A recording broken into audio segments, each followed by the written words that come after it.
የምሬን ነው። ዛሬም ድረስ ነው የምልህ። እሷን ሳስብ ጸጸት እንደ እሳት ውስጤን ያንገበግበዋል።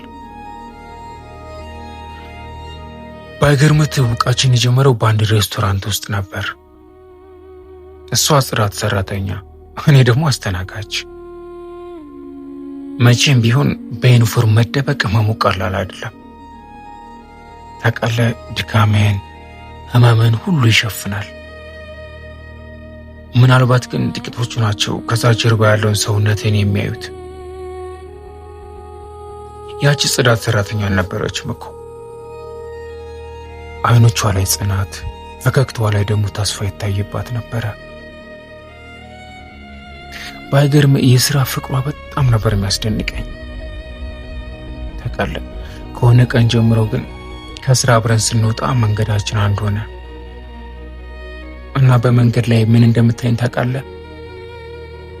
እኔን ማንም ወንድ በፍቅር አያሸንፈኝም።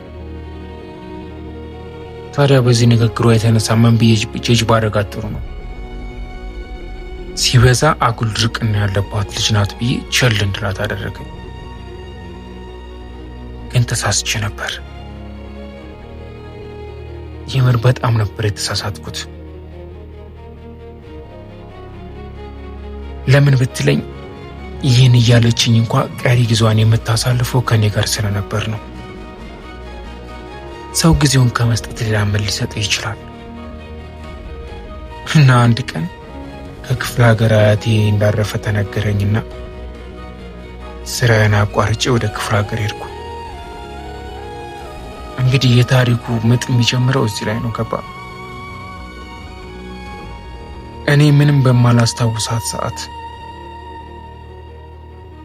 እሷ እየደወለች ከጎኔ እንደሆነች ትነግረኝ ነበር። ከወራት በኋላ ግን ከሀገር ቤት ስመለስ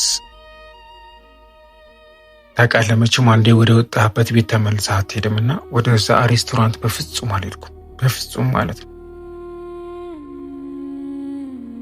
እኔም በሌላ የመስተንግዶ ስራ ላይ ተጠመርኩ ማለት ነው። እንግዲህ በዚህ አጋጣሚ እየተራራቅን ነበር። እኔ ነኝ የራኳት ወይ የረሷት ብልሽ ይቀለኛል።